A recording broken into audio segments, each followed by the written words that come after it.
श्रीशैलेशदयापात्रम् धीभक्त्यादिगुणार्णवम् यतीन्द्रप्रवणम् वन्दे रम्यजामातरम् मुनिम् लक्ष्मीनाथसमारम्भाम् नाथयामुनमध्यमाम् अस्मदाचार्यपर्यन्ताम् वन्दे गुरुपरम्पराम् यो नित्यम् अच्युतपदाम्बुजयुग्मरुक्मव्यामोहतस्तदितराणि तृणाय मेने अस्मद्गुरोर्भगवतोऽस्य दयैकसिन्धोः रामानुजस्य चरणौ शरणम् प्रपद्ये लोकाचार्याय गुरवे कृष्णपादस्य सूनवे संसारभोगिसन्दष्टजीवजीवातवे नमः।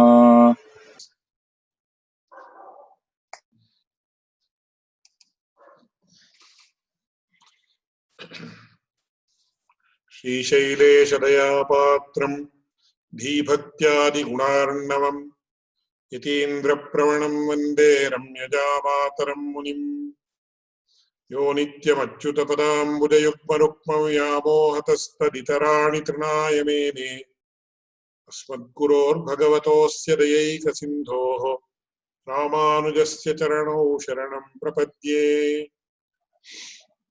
लोकाचार्याय गुरवे कृष्णपादस्य सूनवे संसारभोगिसन्दष्टजीवजीवातवे नमः. So we are continuing. So until now, until the 48th sutra, we have studied the Trimantra Prakarana of the Mumuksupadi, consisting of 3 Prakaranas, namely Trimantra Prakaranam, Dvaya Prakaranam and Charamashloka Prakaranam.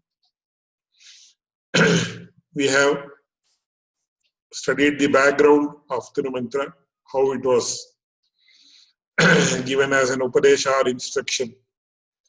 What are the 3 components in the form of 3 words, Om, Namaha and Narayanaya. And in that Om also, what are the 3 components, namely Akara, Ukara and Makara. And incidentally, we have also briefly touched upon the role of Shri or Goddess Mahalakshmi, whose presence in uniting the Jivatma with the Paramatma is imperative and mandatory and invariable also. One cannot do without it. So ultimately, he says, Pullaloka Acharya says in the previous sutra, to conclude this topic, saying, he says, Ahaicherti uddeshyamai vittadi. Not only is the togetherness of Goddess Shri and Lord Sriman Narayana, it is not coincidental, it is unavoidable, not unavoidable in the sense, in a very good sense. So, it is very much desirable. Many times what happens, somebody becomes unavoidable and that becomes undesirable. But in this case, this is unavoidable and desirable both together.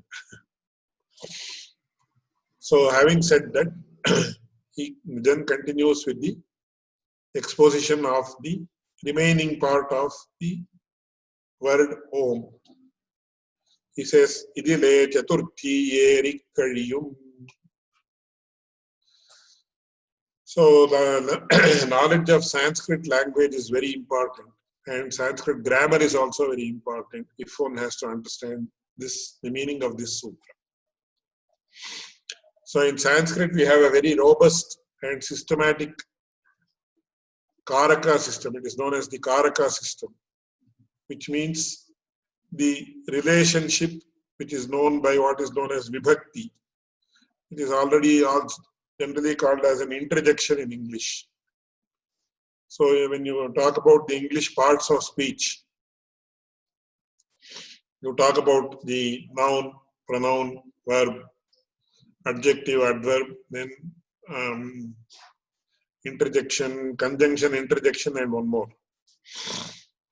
So the case endings are, for example, you say Rama and you have Rama. One very big disadvantage in English language is, in English language you don't have any word to identify whether a word is in nominative case or in accusative case. Accusative case or objective case. Both are synonymous. So, for example, the main disadvantage here is you change the order of the words, the meaning will automatically change. For example, Rama killed Ravana. If you change the order of the words, Ravana killed Rama, the opposite meaning will become evident. Because there is no suffix or prefix in the form of an interjection, which actually helps us identify whether a word is in nominative case, which denotes the agency of the action, or whether it is in accusative case or objective case, which denotes that this is the object. But for the other cases like instrumental case, dative case, ablative case, you have interjections like from or by Rama, and then for dative case you have for, in ablative case you have by or from once again. Then for the locative case you have in. So in Rama, as we say. And whether the word is in nominative case or accusative case is determined by the position of the word in the sentence. So if the word is after the verb, so this is, I don't think it is too technical. Even if it is too technical, we have to try to understand it, because this is what is going to be dealt with in today's class.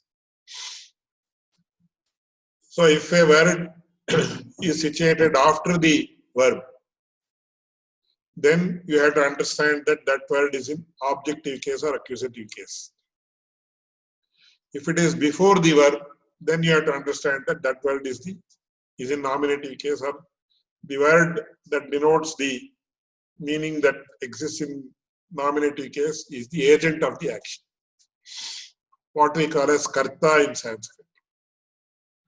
So when you say Rama eats a fruit, so here eats is the verb. So since Rama is heard or pronounced before the verb eats, the word Rama, the person Rama who is denoted by the word Rama, is the agent of the action of eating. So this, what we call as agent in technical jargon, technical grammatical jargon, agent means, in business language, agent has a different meaning. But now we are using the word agent in the sense of the doer of a particular action.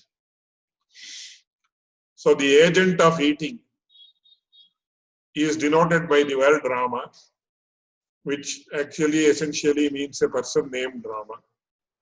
In the word Rama eats a fruit. And then, since the word fruit succeeds the verb eats, it is the object on which the activity of eating is carried out. So there is no suffix or prefix to exactly denote whether a word is in nominative case or objective case. Whereas in Sanskrit language, it's not so. Ramaha Ravanam Hanti. Ravanam Hanti Ramaha. Hanti Ravanam Rama. Anyway, you change the order of the words, the meaning does not change. Because the case suffixes are added to the word and they become one with the word.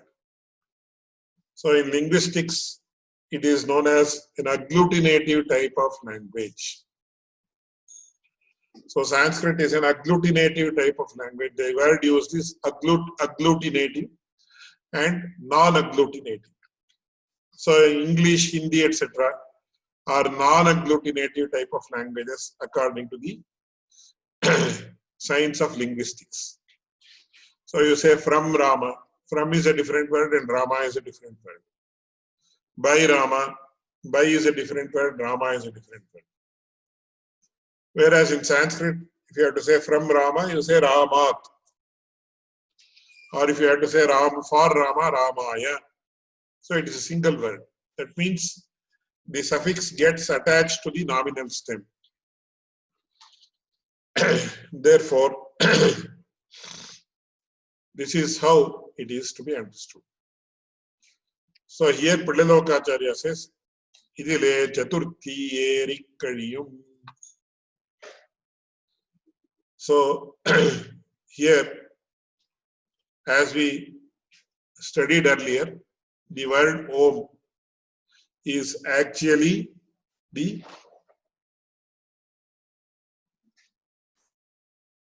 denoter of the meaning of the word Narayanaya.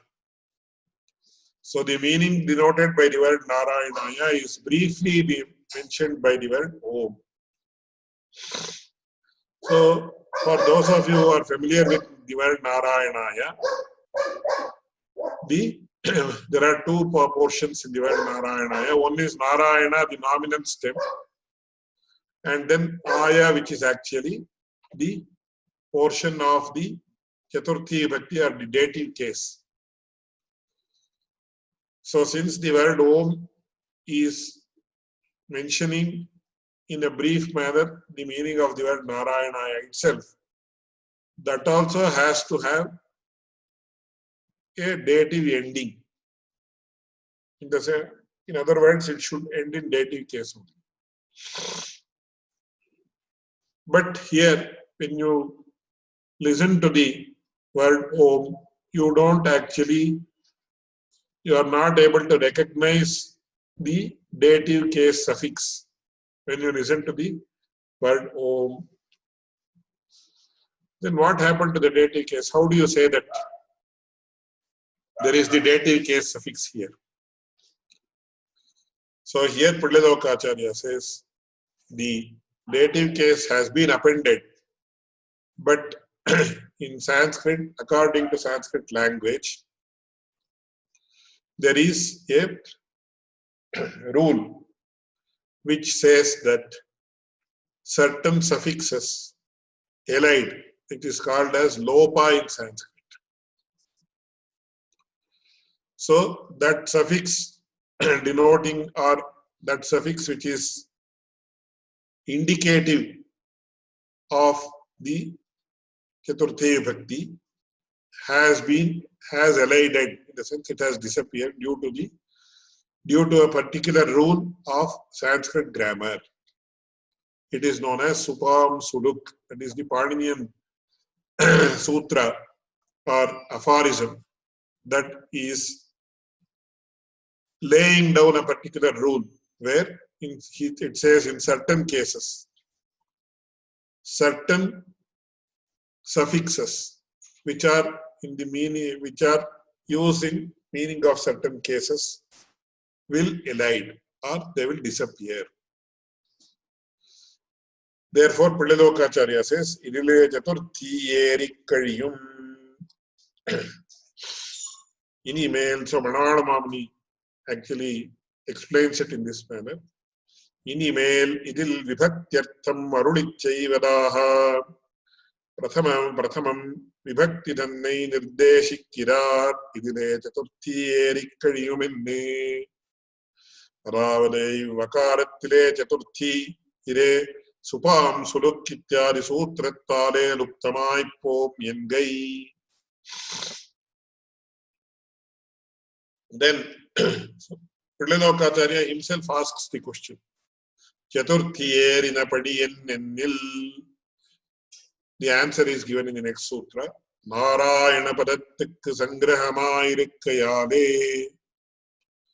And what is the impact of the suffix of Chaturthi appearing and then disappearing? He says, Ittal Ishwaranakka Shesham Yengiradu. So it is very well explained by Manala Mamni further. Vibhaktyantaramin ellam kidakkai vakarathil chaturthiyerina paditane engane engira shankayai anuvadikkirar சதுர்த்தியேரினபடியென்னென்னில் என்னே. அதற்கு உத்தரம் அருளிச் செய்கிறார். நாராயண பதத்துக்கு சங்கிரகமாயிருக்கையாலே என்று. அதாவது இவ்வகாரம் சதுர்த்தியந்தமான நாராயண பதத்துக்கு சங்கிரகமாகையாலே இதிலும் சதுர்த்தியேரி தென்கை. இங்கனால் இரண்டுக்கும் சங்கிரக விவரணத்துவம் சித்தியாதிரே. இத்தால் சொல்லுகிற அர்த்தந்தானே என்ன, சொல்லுகிறது அர்த்தம்தான் ஏன் என்ன அருளிச் செய்கிறார். இத்தால் ஈஸ்வரனுக்கு சேஷம் என்கிறது என்று. அதாவது இதுதான் தாதிருத்தியே சதுர்த்தியாகையாலே இச்சதுர்த்தியால் ஈஸ்வரனுக்கு சேஷம் என்னும் இடம் சொல்லுகிறதென்கை. So it's a slightly complicated concept that we have to understand here. Once again, we have to understand the Karaka system of Sanskrit very well. If one has understood it very well, he can easily understand it. Otherwise, it can be understood with the help of a proper lucid explanation, which I propose to give. So if you have any further doubt, you may kindly ask without any hesitation. So, Buddhalokacharya says, here the Chaturthi Bhakti or the ablative case suffix has come and gone. Then the question is asked, how do you say that it is exactly the ablative case suffix only? Why not say it as the genitive case suffix?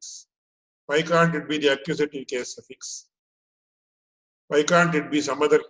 There are 6 cases or 7 cases. That is nominative case, accusative case, instrumental, dative, ablative, genitive and locative. So Prathama Bhakti, Ditya Bhakti, Tritiya Bhakti, Chaturthi Bhakti, call it with those names in Sanskrit. So in English, based on the meaning, these are the names used to denote the cases. So Prathama Bhakti is nominative case, which denotes the agency generally. Then Ditya Bhakti is accusative case or objective case, where the object is denoted. Then Tritiya Bhakti is the instrumental case, where generally the instrument is denoted. There are many exceptions or apavadas, or as they are known as in Sanskrit language. Then dative case, ablative case, then genitive case and locative case. So genitive case generally denotes relationship. Locative case denotes the location in which the object exists. For example, Bharata Deshe Kalyana Nagari Vartate. Bharata Deshe, it is in locative case. That means the city of Bangalore is located in Bharata Desha or the land of India. So the question is raised or objection is raised, how do you actually determine that it is the Chaturthi Bhakti or the dative case suffix that has come and disappeared? Why not the ablative case suffix or why not the locative case suffix? Then the answer is given by Buddhalokacharya. He says, Narayana Padattikku Sangrahama Irikkayane.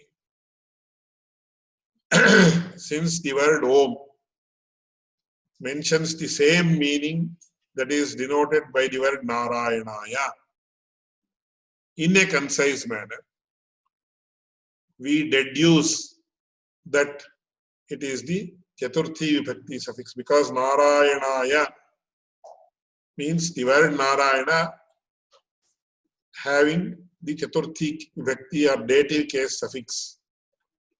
It becomes Narayanaya, just like Ramaya, Dasharathaya, Krishnaya, etc. Since the word Om has the same meaning of Narayanaya, it is mentioned in a concise manner, we determine that it is the dative case suffix that has come and gone. It has been applied, but it has disappeared due to a particular grammatical rule that is mentioned by Padini, which governs all the aspects associated with Sanskrit grammar. Here also one very important aspect is pointed out by Swami Manavada Mamuni in a beautiful manner. He says, Vakaram Chaturtyantamana Narayana Padatik Sangrahamahe Ale Igiram Chaturtyerittangai Ingananna Hillirandakum Sangrahavivaranatvam Siddhyadire. In case you don't accept this, then what happens? What we mentioned earlier does not stand. In the sense, it was mentioned that the word Om denotes concisely what is actually mentioned by Narayanaya. In case we say the meaning of Om is different and Narayana is different, what we mentioned until now does not stand, and we will be contradicting our own words. So if we have to avoid contradiction, it has to be interpreted in this manner only. That is what Swami Manavada Mamuni beautifully explains. Then he says one more very important aspect. He says, here also the meaning of the dative case has to be determined properly. So the Karaka rule has to be properly, very precisely understood if we have to appreciate the meaning of the word Narayanaya. So what is the meaning of the dative case suffix? So you have Narayanaya, just like Ramaya, Krishnaya, etc. But generally, the meaning of the Chaturthi Vibhakti suffix or dative case suffix is for the sake of. In that for the sake of, actually what happens, there are two different, very subtle differences, or two subtle meanings are there. So I will give examples for both of them, then you will be able to understand. The first example is Vipraya Gam Dadati. So he gives a cow in charity to the Brahmin. This is the meaning of the word, of the sentence Vipraya Gam Dadati, which is the example I am quoting to begin with. Here, a cow is given to a Brahmin for the sake of what? Why does he give a cow to a Brahmin? Because the Shastras say that if a cow is given in charity to a Brahmin, then he will get great amount of punya or virtue, as they call it, as they loosely translated in English.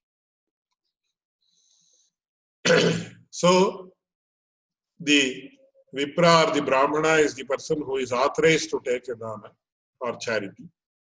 Once again, the word charity is not equal to dana. So recently, last week, one Mr. Rajiv Malhotra, who has written a lot of books about Indian culture and heritage, he has released a book called The Sanskrit Non-Translatables, which means we say Papa is sin, Punya is virtue, something like this, several loose translations. Vyakarana is grammar, or Dharma is virtue, or something like this, which is not correct. Because there are no exact equal translations in which all the connotations of the word are can be explained in English. So he has quoted all these examples and written a beautiful work called the Sanskrit Non-Translatables, meaning these words do not have exact translations in any other language. Not only in English, which is a foreign language, even in Indian languages there are no equal translations. So in Indian languages, what do? We use those words only.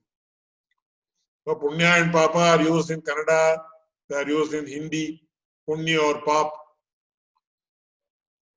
So in Tamil also they are used Punyam, Pavam. Papa is used as Pava, Pavam, and Punya is used as Punyam only. So most of these are Dharma in English. No, you have no equivalent. In Kannada, we use it as Dharma. In Hindi, it is Dharma. In Tamil, it is Dharma. And I am sure it is the same in Bengali, Oriya, and all the other languages. Because all of them have their origin in Sanskrit. So in the Indian context, we don't have much problems. In Malayalam also it is the same. In Telugu also it is. The Dharma is the same in all Indian languages, including North Indian, South Indian, all languages. Punya and Papa, there are no equivalents. So they are used as it is in all the Indian languages. So this is one very important aspect that we have to note. So here what happens? Vipraya Gam Dadati. He gives a cow in charity to the Brahmana. This is the example. So here, who is the beneficiary? The beneficiary is the giver, not the taker. Taker is also the beneficiary. That is, the receiver is also a beneficiary because he benefits with the cow. But the higher beneficiary is the giver rather than the taker. Because when the Brahmin accepts the cow in charity as dana, it is mentioned that he has to perform that number of Gayatri, he has to chant that number of Gayatri mantras as the number of hairs found in the cow, in the body of the cow. So taking Godhana is a very tricky issue. Of course, nobody does it now. Nobody gives much. Even if they give, the takers do not mind. So the Shastras say, if he accepts a cow in charity as dana, he has to perform the equivalent number of Gayatri Japas. Equivalent number that is equivalent to the number of hairs that exist in the cow. So it may be several, it may come to several hundred thousands. Nobody knows. Nobody has to. In the sense, he has to do several hundred thousands of Gayatri. So it comes with a price. Actually, they say everything comes with a price. So even though he is receiving the cow free of cost, to overcome, because what is the spirit of dana? What is the spirit of charity in Indian culture? The spirit of dana is always, even if we take 1 rupee or 2 rupees or 100 rupees or 1000 rupees, the sin committed by the giver is transferred to the taker. Therefore, to absolve himself of the sins that are transferred to the taker, to himself, that is the taker of the charity should actually perform so much of japa and overcome the sin that has been transferred to him from the giver. Similarly, when in the process of namaskara or prostrating also, what happens? The sins committed by the person who prostrates are transferred to the person who is prostrated to. So he has to be very careful. So that is why in Sri Vaishnava Sampradaya, we can prostrate to anybody, even a young child, we can prostrate. But if somebody else prostrates to us, we have to be very, very careful. It is better to avoid as much as possible.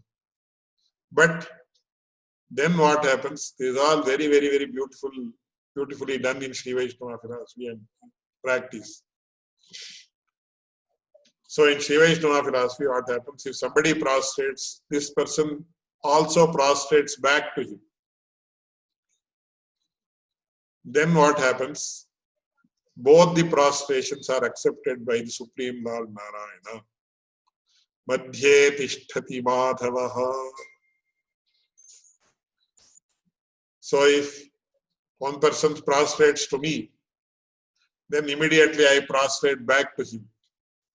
Then the process of giving and taken has evened out.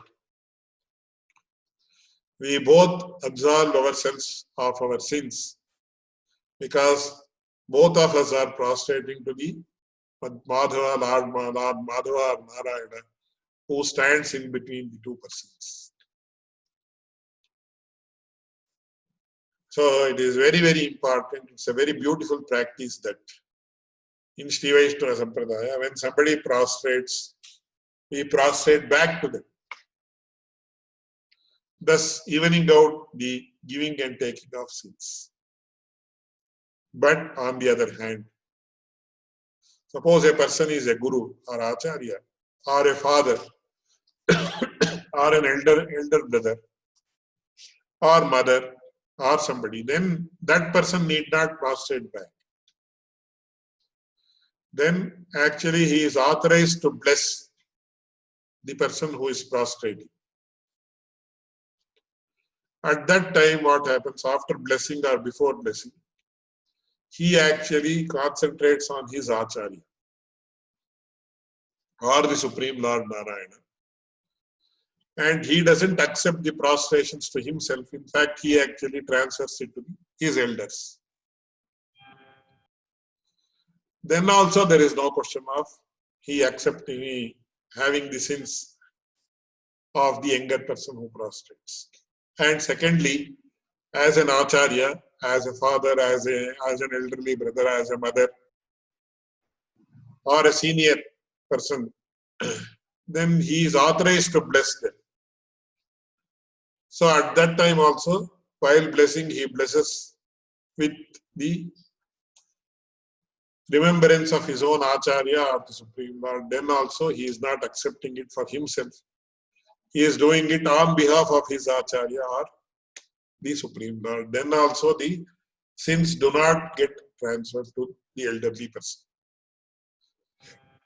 On the other hand, the sins definitely get transferred to the, even if he is an elderly person, if he thinks that, oh, see, this person has prostrated to me, I am so great.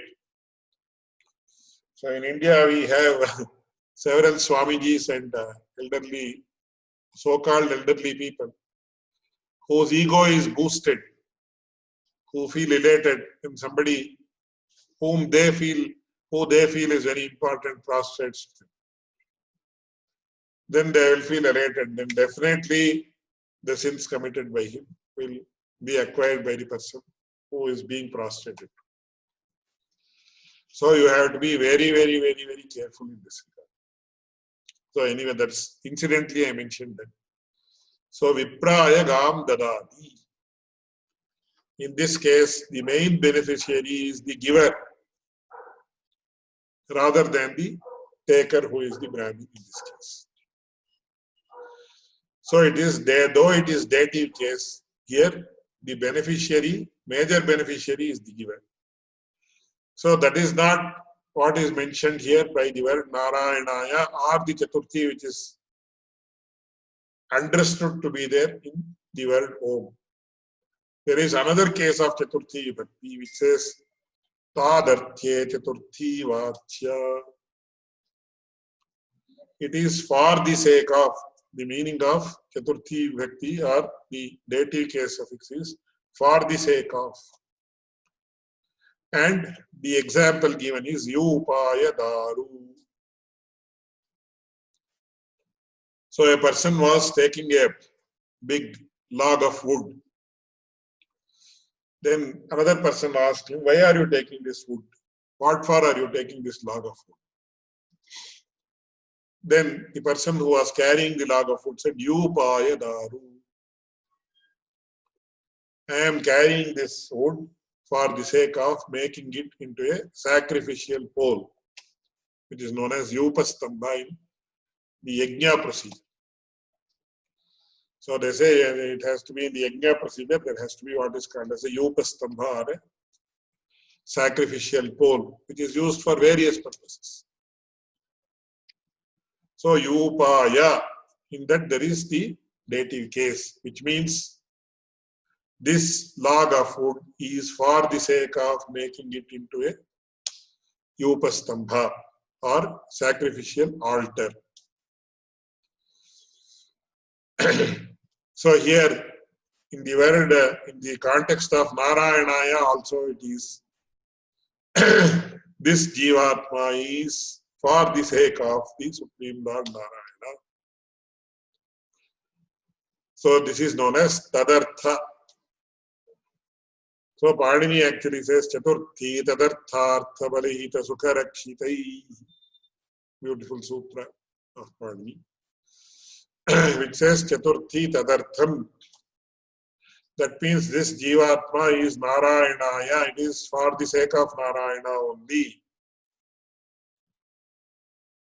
So here it is the Tadarthya, just as it's not like in the case of Viprayagam Dadati, where also the dative case is used. On the other hand, it is the example that is quoted as Upaya Daru, which is Tadarthya Chaturthi, which means just as the log of wood is used for the sake of making a sacrificial altar, this Jivatma is there for being subservient to the Supreme Lord Narayana. So it is for the sake of the Lord Supreme Lord. So what does this imply? Then Pillalokacharya says, or Manavada Mavani says, Tadarthye chaturthya heyare chaturthyal Ishwarana kisheshamennumidam shulluhiradangai. So what is the use of giving all this explanation? It means this Jivatma is purely for the enjoyment of the Supreme Lord. This Jivatma owes his existence for being subservient to the Supreme Lord. So Tadarthya Chaturthi is the dative case is used here, supposedly used here because you are not actually openly listening to the existence of the Chaturthi Bhakti. It is understood here. He said it's understood or implied. So the implied dative case suffix denotes that this Jivatma is totally subservient to the Supreme Lord. He exists for the enjoyment of the Supreme Lord. Of course, when he is actually taken as his bhogya, as an object of enjoyment by the Supreme Lord, this Jivatma also experiences wonderful bliss. That's a different issue altogether. But that is what he is going to beautifully explain in the next few sutras. So ultimately, the meaning of the implied Chaturthi Vibhakti suffix or dative case suffix, which is accepted to be existing in the word Om, is that this Jivatma is purely for the sake of Paramatma. He is subservient to the Paramatma. He exists purely at the sweet will of Paramatma. In all ways, he is indebted to him. So that is what is to be understood as far as the word Om is concerned. Next comes the question.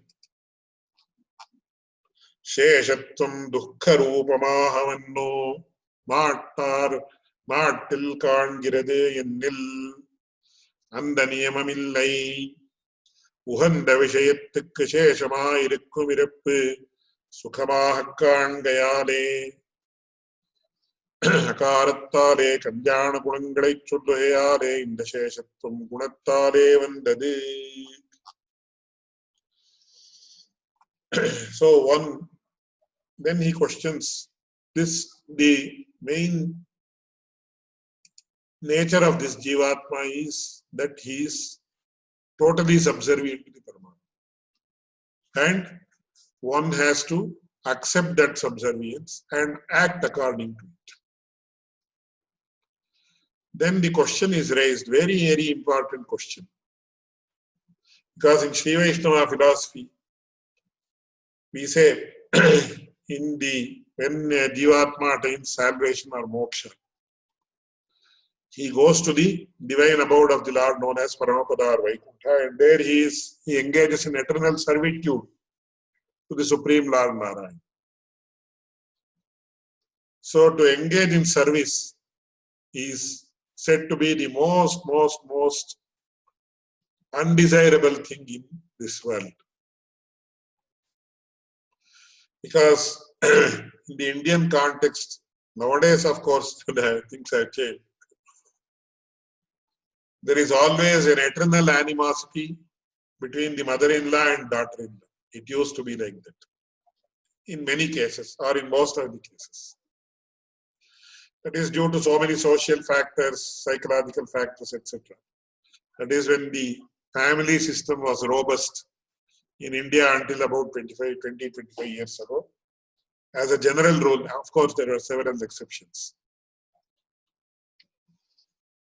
So, but even today, there exists this situation in many cases or most cases where the employee hates the boss and he feels how much ever I work, the boss is not happy. And the boss feels how much ever I pay this bloody fellow, he is not happy and he is not loyal to me. So though there are several instances where the employee is happy with the boss and the boss is happy with the employee, in most of the cases, it is not so, because the boss always hates the employee and the employee hates the boss. That is why it has been mentioned, Seva Shvavrittirakyata. So being in service or servitude of a person is like being a dog, which is eternally subservient to its master. So my guru used to say that a person, if he actually is a traitor, in the sense he cheats his boss, then in the next birth he is born as a dog in his house, because the dog is eternally subservient to its master. And many a times I have seen, and I continue to see, when in India you have these stray dogs. Of course, in US I don't know whether you have them or not. In India, in every town and every city, stray dogs are there today, even today. And they give birth to several puppies. And they are just roaming around in the road. So suppose even you just go near them, they try to follow you. And if you show them a little bit of affection, they will become subservient. And if you give them little food, they will be eternally subservient. That means it is in the nature of the dog that it always wants a master. And it is always eternal to the master. It is always loyal to the master. So unflinching loyalty exists in the dog. That is especially reared up by the master. Reared by the master. And I have heard about several instances where if the master suddenly dies, the dog also gives up its life by not eating, etc., in mourning of the death of its master.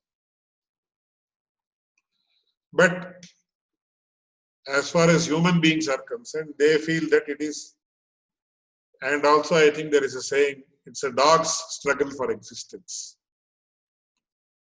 That means just as dogs continue to struggle and please their master at any cost, giving up their own sense of happiness or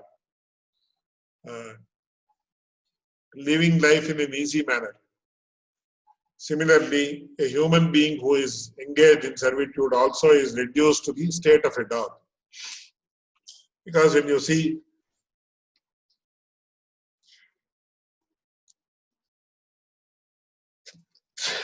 excuse me, because when you see a dog, so it guards the house of the master all the 24 hours. Even if it is sleeping, even if there is a small sound in the vicinity, it wakes up and it tries to protect the property of the master. Not only the property of the master, the physical, the body of the master, and his children, his wife, his relatives. Anything the master loves, the dogs are engaged in protecting. But there it is, in a way it is voluntary, in a way it is involuntary because it is in the nature of the dog. Whereas, as far as the human beings are concerned, they are made to work like a dog just because they are paid a salary. So this Sheshatva is always Dukkha Rupa, it is always the cause of misery. And 99% of the employees feel that they are not paid enough, they are not treated well, boss is not happy with them, etc. etc. So then, that's why he says, he raises the question, Sheshatvam Dukkha Rupama Havanno Maattil Kaangiradennil அந்த நியமமில்லை உகந்த விஷயத்துக்கு சேஷமாயிருக்கும் இருப்பு சுகரூபமாகக் காண்கையாலே.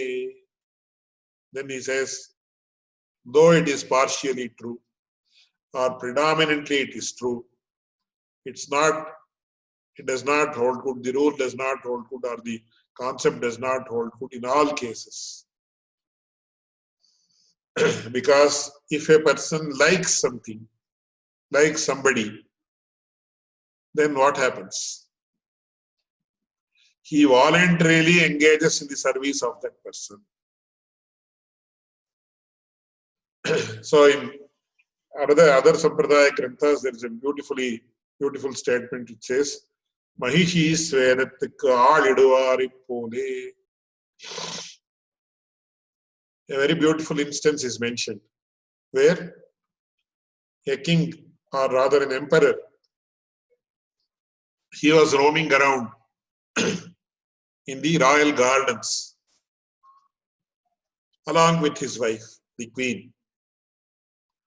So the body of the queen was so soft and so fragile that after walking for a few steps, she started to sweat. So when there is sweat, it has to be wiped.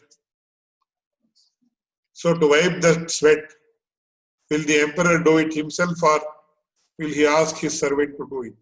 Of course, there are several servants who are ready to do the job. But when the empress or the queen sweats by walking for a few steps because her body is so fragile, then what does the king do? He himself engages in the service of his queen and wipes away her sweat. Though he is the emperor of the whole emperor is the king of several kings. He is the emperor under whom there are several kings, several lands, several kingdoms. He actually does not ask some servant to wipe off the sweat of his queen. He himself does it because he feels it is enjoyable to do it. So, Uhanda Vishayattukku Sheshamayirikkum iruppu Sukhamaha Kaandeyane.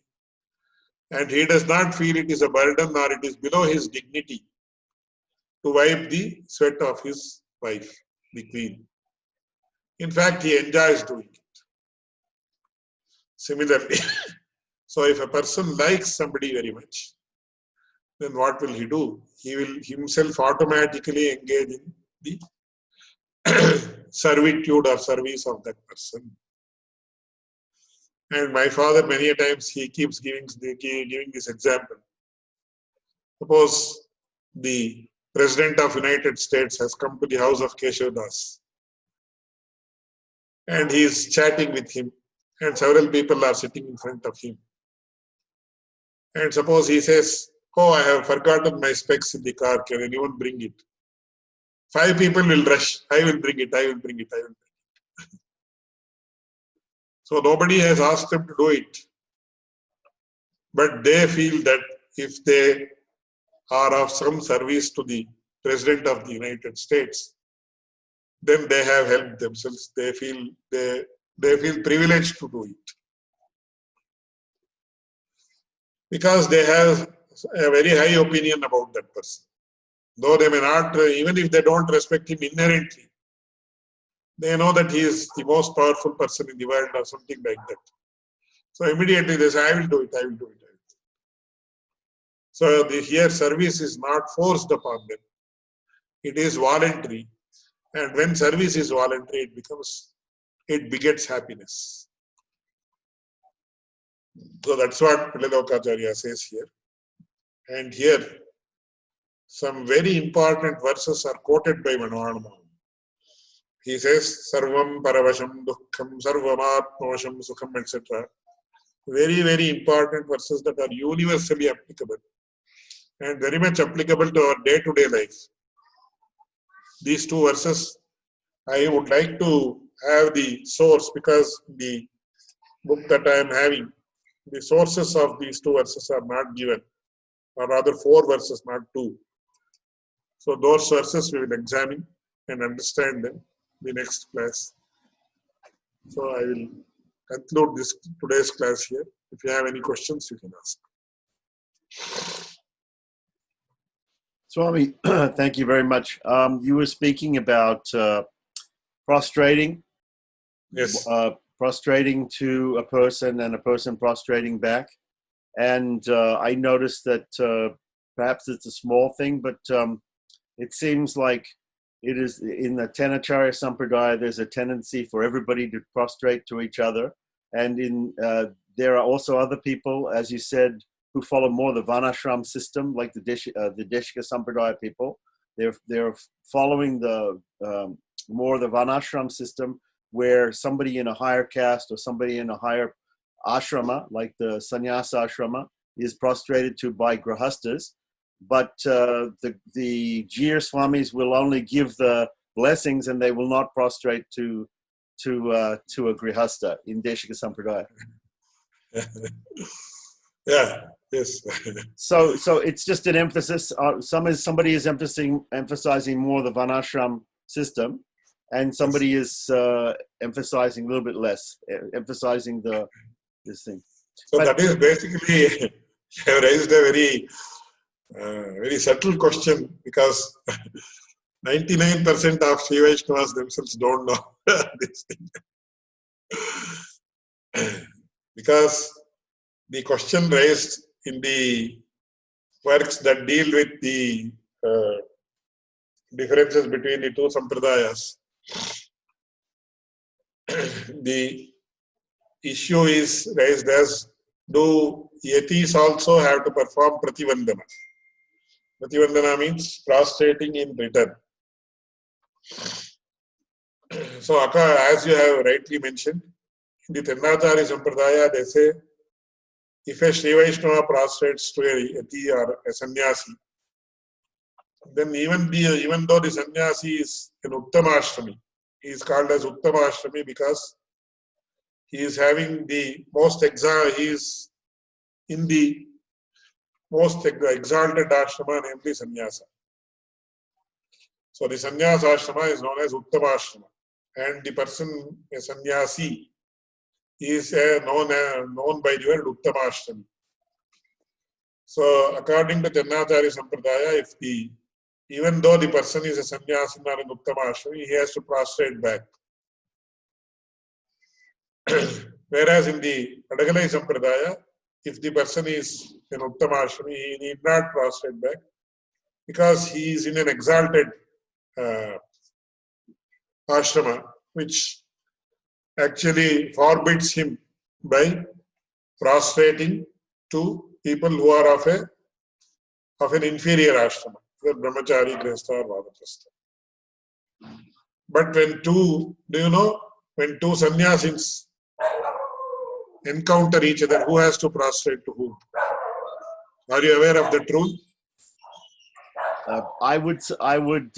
I can only guess that the person who is elder and who has taken sannyasa Sorry, first. one minute. Are you aware of that rule? My guess is that the elder sannyasi has to be prostrated to first.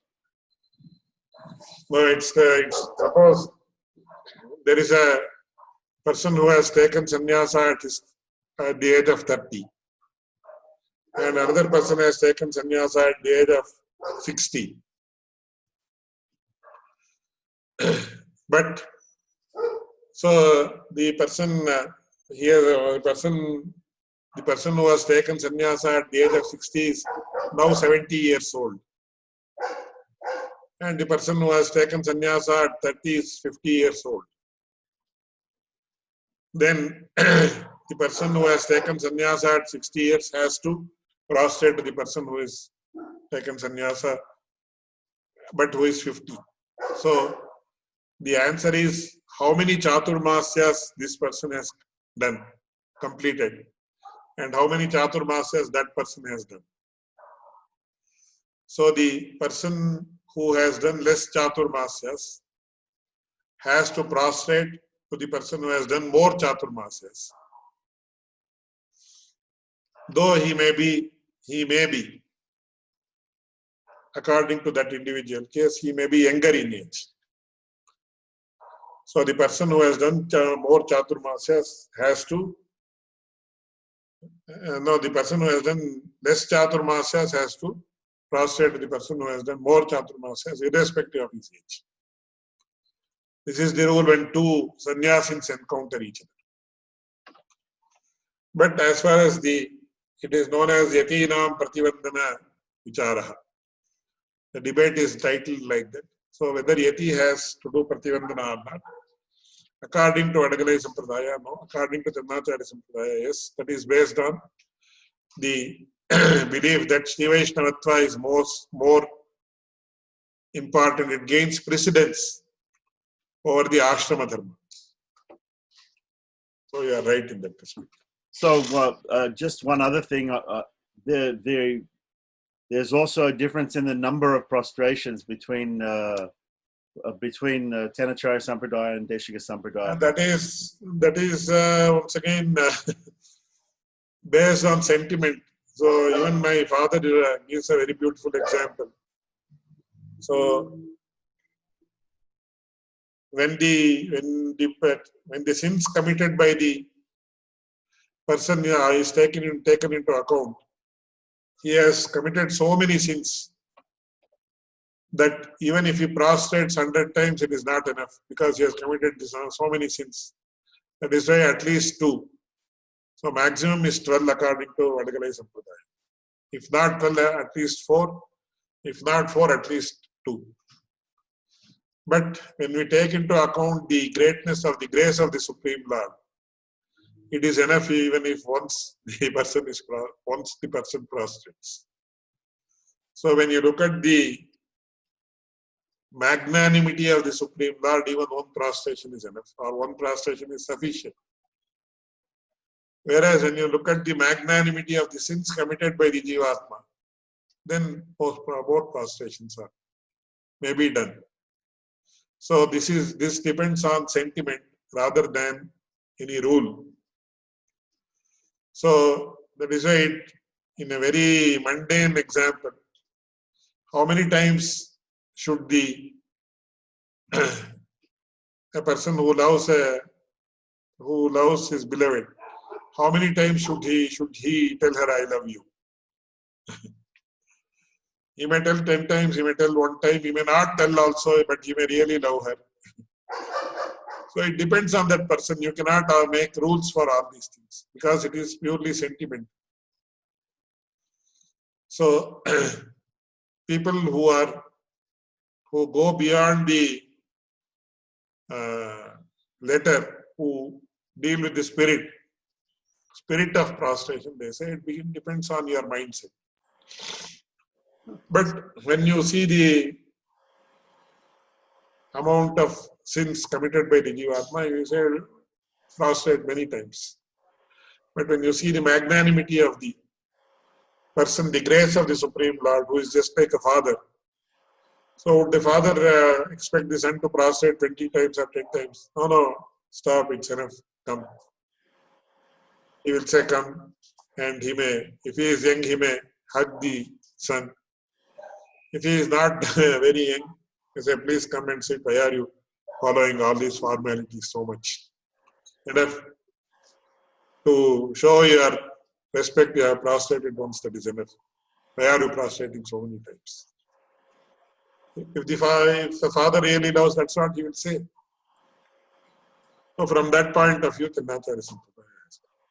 So, Swami, from the point of view of prostrating and giving somebody else your papam or your sins, it seems like a very simple way to transfer sins by simply prostrating to somebody. I'm not sure if I believe that this is actually occurring, but also in I've read Vedanta Deshika says that at the time of death, whatever papa and punya is finished is left with the person, is distributed to his friends and enemies. The punya to his friends and the papa to his enemies. Suhrida sadhukrityam vishantah papakrityam, that is with regard to a Brahmajnani, not all persons. I see. That fact is concealed by many lecturers, many people who give discourses. So if there is a person, sorry? Yeah. Some other people also say that that when somebody approaches a guru and takes Diksha from a guru, the guru takes the karmas of the shishya, and he has to suffer for those karmas. Yeah. That is why I said, as far as the first question you raised is concerned, Saurada Sadhukritya, Vishantah Papakritya is what is mentioned in the Upanishads. That is applicable only to persons who have had the vision of the Supreme Lord or Bhagavad Sakshatkara, who has become a Brahmajnani. Is mentioned as Nishpanna Brahma Vidyasya, for whom the fruition of the Brahma Vidya has occurred. That means who has had the Bhagavad Sakshatkara. In the case of such a person, when he passes away, then those who like him will become those who are his friends, they will become the recipients of his punyas. And those who hate him will become the recipients of his papas that are left over. Of course, all these things are there. If something is left over, then they will become the recipients. But that is with regard only to the persons who have attained the fruits of Brahma Vidya, that is Bhagavad Sakshatkara. Not with regard to ordinary people like me or others. But in regard to Tenacharya Sampradaya and Deshika Sampradaya, in Deshika Sampradaya there's a Bharanyasam ceremony, I don't know if it's actually a ceremony, but there's a stage in life where they do the Bharanyasa. No, it is a ceremony only. It is a ceremony only. That is why it is called as Upayanusthana in Sanskrit by them. Whether it can be ceremonized is a different question. That is a very higher level question, which is not very subtle, which we will not discuss now. But it has been made into a ceremony, separate ceremony. Yes. So the idea is to transfer the burden of sins to. No, it's not to the Lord. Burden of sins. It is the responsibility. Transfer the responsibility rather than transferring sins. So you transfer your responsibility of attempting to attain moksha to the Supreme Lord or to the Acharya. So you have, suppose I have taken a loan of $10 million from a bank. Whose responsibility is it to be repaid? It is my responsibility in the sense, it is the responsibility of the person who has taken the loan. and nobody else's responsibility. So the responsibility of liberating myself is not mine. I have transferred that responsibility to the Supreme Lord. That is what is known as Bharanyasa. That is giving away or keeping the responsibility of the protection of myself to in the Supreme Lord. So you transfer the responsibility of protecting yourself to the Supreme Lord. That's why Vedanta Deshika says, Nyasyatvat Padapadme Varada Nija Bharam Nirbharo Nirbhayosmi. So when you have a debt to be paid, for a person who is responsible and honest, he is always in the back of his mind that sense of repayment of the responsibility of the sense of repayment of debt always exists. So when the debt is repaid, today I am very happy, all my debts are repaid, he will say. So Vedanta Deshika, after doing Bharanyasa, he says, now I have transferred the responsibility of protecting myself to your feet. So Nirbharaha Nirbhayaha Asmi. Now I am totally liberated. I am totally unafraid of anything because it is your it has become your responsibility to protect me, ensure my liberation. But the Tennacharya Sampradaya says, who are you to transfer that responsibility? Only if the responsibility is given to you, then you can transfer it. That responsibility has not been given to you at all. Who are you? You do not belong to the Supreme Lord. You belong to the Supreme Lord already. So who are you to transfer the responsibility? But there one more thing is, have you had that realization that you don't belong to yourself but to the Lord alone?